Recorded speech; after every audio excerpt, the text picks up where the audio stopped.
Michael Jackson, an icon, a legend, and the undisputed king of pop. But behind the moonwalk and the glitter glove lies a story of triumph, struggle, and legacy.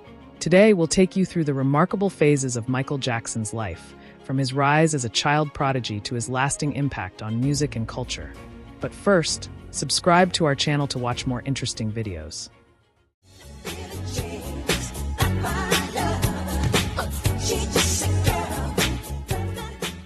Michael Jackson wasn't just a superstar.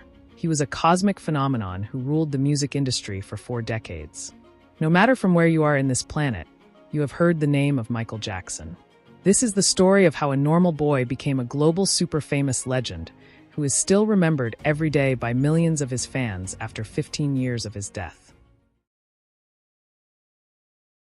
Michael Joseph Jackson was born on August 29, 1958, in Gary, Indiana, to Joseph and Catherine Jackson.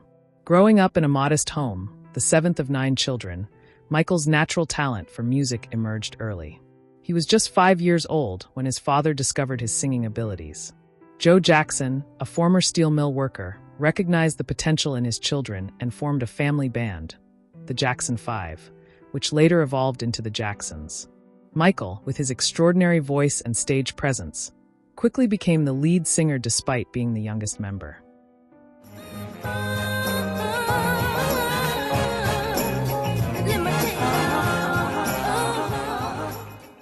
Life wasn't easy for young Michael. His father's strict discipline pushed the group to perfection, but also robbed Michael of a typical childhood. My father started rehearsals every day after school. Other kids would be outside playing, and they would tease us, "Oh, you're doing this, you're not going to get nowhere, you're not going to..." And we just rehearsed every day. The rehearsals were grueling, yet they laid the foundation for his future stardom. In the mid-1960s, the Jackson 5 began performing at talent shows, winning hearts with their electrifying energy. Their big break came in 1968 when they auditioned for Berry Gordy, the founder of Motown Records. On this particular day, Bobby Taylor says, "Come down to my apartment," and Tony Jones and I went down there, and sure enough, there are these kids strewn across the floor, and he claps his hands and says, "All right, kids, get up, let's go." All right. Okay. And they sing a cappella.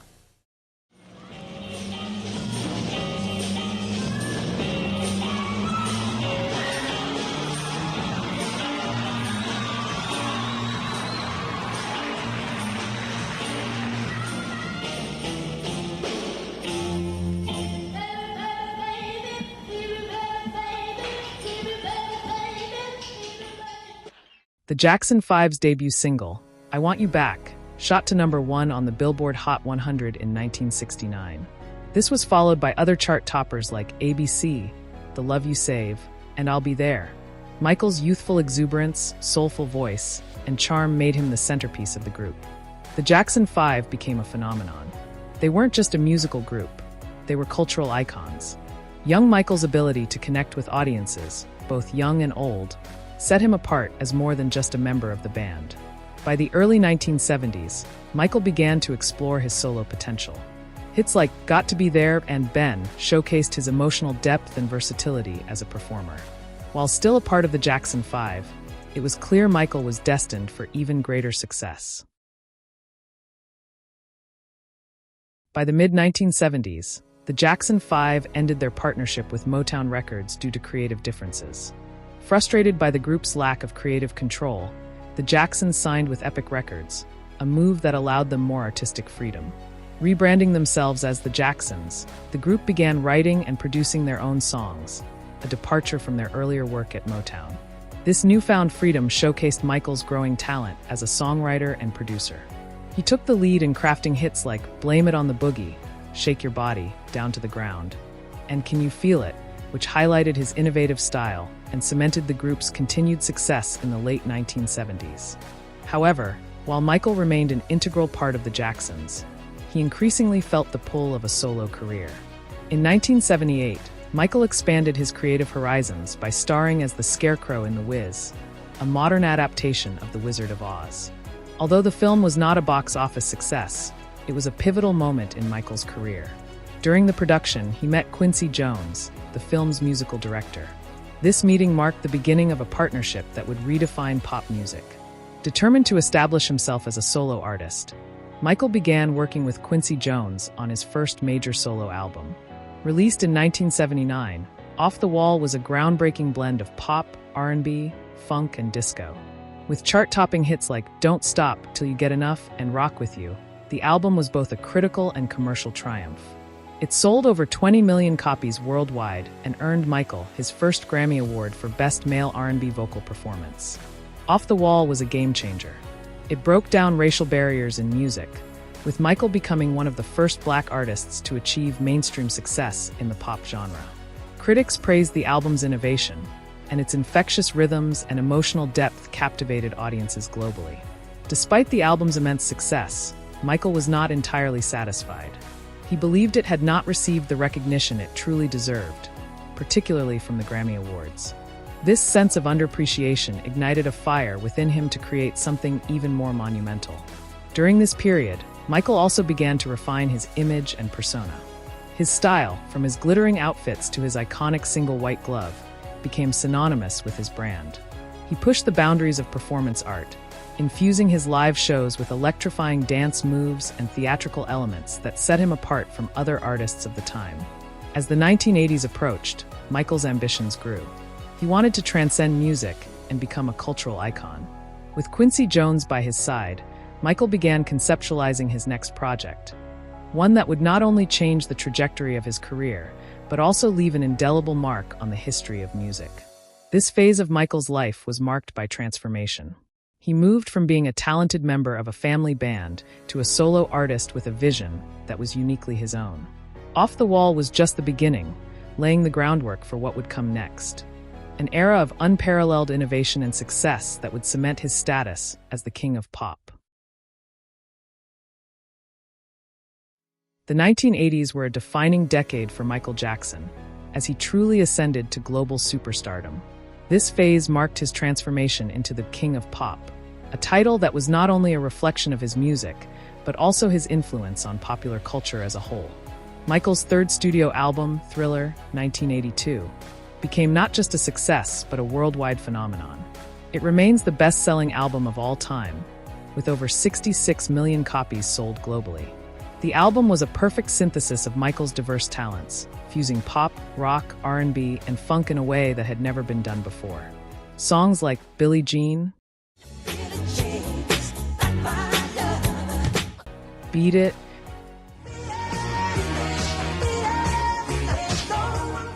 and the iconic title track Thriller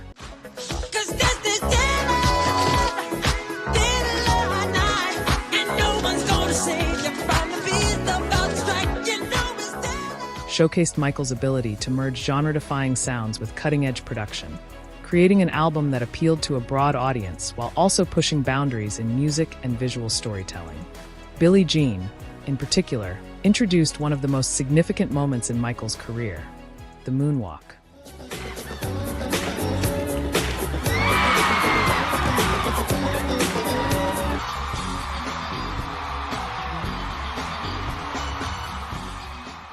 This stunning dance move, first performed live during the Motown 25, Yesterday, Today, Forever Television special in 1983, became instantly iconic. The moonwalk cemented Michael's position as not just a musician, but a master of performance, capable of captivating audiences in ways few others could. Beat It also became a defining song in the 1980s, with its combination of hard rock guitar riffs and Jackson's smooth pop vocals. Featuring an unforgettable guitar solo by Eddie Van Halen, Beat It made an impact on both pop and rock audiences, further blurring genre lines. The song's anti-violence message and strong visual representation in the accompanying music video marked a critical moment in music video history. It was one of the early examples of music videos being elevated to the level of cinematic art, with Jackson pushing the medium's boundaries. The Thriller video itself, directed by John Landis, was an innovation in its own right, elevating the genre of music videos to a new level of creativity. The 14-minute short film combined dance, storytelling, and special effects, making it a landmark in both music and film history. The video for Thriller, with its unforgettable choreography and narrative structure, became a cultural touchstone, further solidifying Michael's dominance not only in music, but also in visual art. Following the colossal success of Thriller, Michael Jackson's influence reached unprecedented heights, and he became a global ambassador for music, culture, and humanitarian efforts. His fame was no longer confined to the United States. He became a household name around the world. His appeal transcended racial, cultural, and geographic boundaries. He was the first African-American artist to have his music videos played regularly on MTV, breaking down significant barriers for Black artists and forever changing the landscape of music television. In 1987, Michael released Bad, another milestone in his career. While Bad didn't achieve the same record-breaking success as Thriller, it was still a major commercial triumph, debuting at #1 on the Billboard 200 and producing a string of hits that solidified Michael's standing as the premier pop artist of the decade.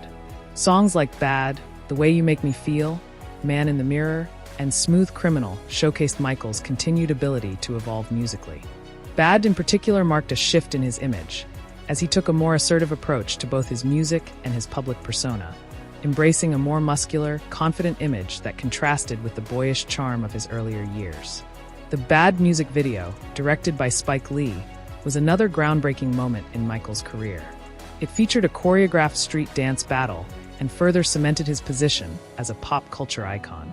With Smooth Criminal, Michael redefined what could be done with music videos, presenting a dark, cinematic narrative that included groundbreaking choreography, such as the famous anti-gravity lean. The Bad era also saw Michael embark on his first solo world tour, which was a huge success and showcased his unmatched ability to entertain massive crowds. His performances were marked by their high-energy choreography, stunning visuals, and state-of-the-art production. Michael's concerts became legendary events, setting new standards for live performances and concert tours. Throughout the 1980s, Michael's influence on pop music, fashion, and culture was undeniable. His signature looks, such as the military-style jackets, single glove, and fedora, became synonymous with his persona. The King of Pop era was marked by a unique combination of musical innovation, cutting-edge performance art, and a transcendent cultural presence that made Michael Jackson a global phenomenon, unlike anything seen before in the entertainment industry. By the end of the 1980s and into the early 1990s, Michael Jackson was not just a pop star, he was a global cultural leader. His influence was felt in every corner of the entertainment industry, from music to fashion to dance. He had broken records, transcended racial and cultural divides, and set new standards for how artists could engage with their audiences.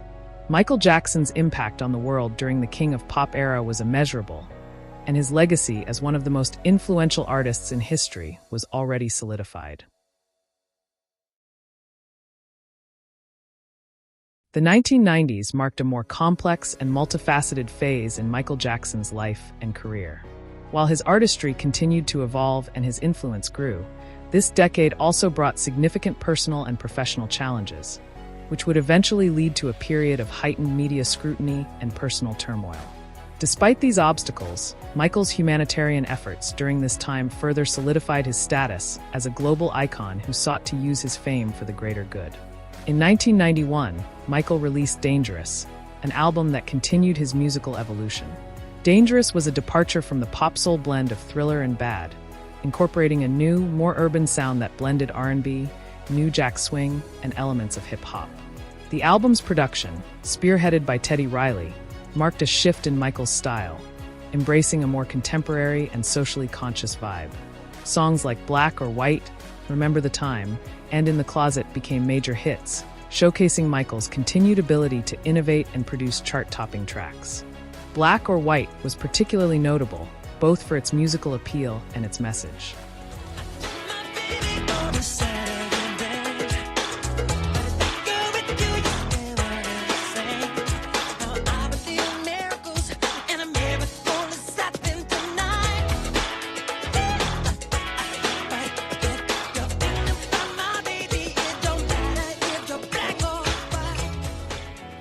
The song became a global anthem for racial unity and featured one of Michael's most iconic music videos, which introduced cutting-edge morphing technology to seamlessly transition between faces of different races and ethnicities.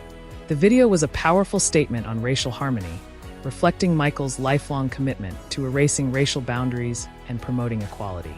The song topped the charts worldwide and became one of his most enduring hits, with its bold statement about race and social justice resonating deeply with fans across the globe. In addition to his music, Michael's humanitarian work became a focal point of his life during the 1990s. He continued to be deeply involved in charitable causes, using his wealth and influence to support a wide range of global issues. He was particularly passionate about children's rights and poverty alleviation, and his commitment to philanthropy became a cornerstone of his public persona. In 1992, Michael launched the Heal the World Foundation, a nonprofit organization that aimed to improve the lives of children in need around the world. The foundation focused on global issues such as poverty, hunger, and the plight of children affected by disease and war. Through Heal the World, Michael donated millions of dollars to children's hospitals, orphanages, and other charitable organizations. His work was a reflection of his belief that he had a responsibility to help those less fortunate, especially children who were most vulnerable. Michael's efforts to raise awareness for humanitarian causes were not limited to financial contributions. In 1992, he embarked on the Dangerous World Tour, which was one of the most successful tours of the decade. During the tour, Michael performed in numerous countries, and his concerts raised millions of dollars for various charitable organizations, including his own Heal the World Foundation. The tour also allowed him to meet with world leaders and activists, further cementing his role as an advocate for social change. His song, Heal the World, from the Dangerous album, became an anthem for peace and humanitarian work, inspiring millions to join his mission to make the world a better place.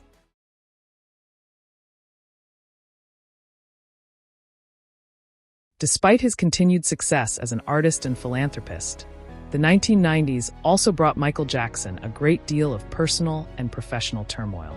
This period was marked by his increasing isolation, strained relationships, and battles with the media. Michael's increasingly eccentric behavior and public persona led to intense scrutiny from the press, often overshadowing his music and philanthropic efforts. His personal life, including his marriages and family life, became fodder for tabloid gossip, which at times overshadowed his career achievements. One of the most controversial aspects of Michael's life during the 1990s was his physical appearance. Over the years, his skin had noticeably lightened, and rumors and speculation about his changing appearance became a major focus of media attention. Michael repeatedly denied undergoing any procedures to change his skin color, attributing his pale complexion to a skin condition called vitiligo, which causes patches of skin to lose pigmentation. Despite his explanations, the media continued to speculate about his appearance, contributing to a growing sense of alienation for Michael. In 1993, Michael faced a highly publicized child molestation allegation, which became one of the most significant scandals of his career. The charges were brought against him by the parents of a 13-year-old boy who claimed that Michael had sexually abused him. The case quickly became a media circus, with the press offering sensationalized reports and opinions, and Michael's once unassailable public image began to fracture. The allegations resulted in a highly publicized investigation, and though no charges were filed after a grand jury failed to indict him, the scandal had a lasting impact on Michael's reputation and his relationship with the media. During this period, Michael's relationship with the media became increasingly strained. His frustration with the constant scrutiny, coupled with the accusations, led him to withdraw from the public eye. The stress took a toll on his personal life, and in 1994, he and his first wife, Lisa Marie Presley, divorced after just 2 years of marriage. His second marriage to Debbie Rowe in 1996 also ended in divorce, and the media continued to speculate about his personal life, his health, and his parenting. Despite the personal turmoil and media scrutiny, Michael continued to create music and pursue his passion for performance. In 1997, he released Blood on the Dance Floor, History in the Mix, a remix album that included some new tracks as well as updated versions of songs from History, his previous album. Though it was not as commercially successful as some of his earlier work, Blood on the Dance Floor did produce the hit single Blood on the Dance Floor, which became a popular track in dance clubs worldwide. Throughout the late 1990s and into the 2000s, Michael faced a number of legal and financial challenges. His extravagant lifestyle, combined with the financial difficulties brought on by the costs of his Neverland Ranch and ongoing legal battles, left him in a precarious financial situation. Despite these challenges, Michael remained a figure of immense global influence. His humanitarian work continued to resonate with fans and critics alike, and his advocacy for children's rights and global peace remained a defining aspect of his legacy. The controversies of the 1990s and 2000s did not diminish his impact on the music industry or his ability to connect with audiences worldwide. By the close of the 1990s, Michael Jackson had become a symbol not just of musical genius, but of the complexities of fame, as his career began to be marked by an uneasy balance between his extraordinary artistic accomplishments and the controversies surrounding his personal life. This phase, marked by both triumph and turmoil, would set the stage for the challenges and triumphs that would come in the following decade. In the 2000s, Michael Jackson faced both artistic challenges and personal turmoil. His 2001 album Invincible didn't match the commercial success of his earlier works, despite tracks like You Rock My World. Tensions with his record label and a changing music industry contributed to the album's lukewarm reception. Meanwhile, his public image began to suffer from media scrutiny, with bizarre incidents like the balcony dangling of his child and controversial legal issues. Financially, Michael struggled with debts and costly legal battles, which led to the sale of assets, including part of his stake in the Sony/ATV music catalog.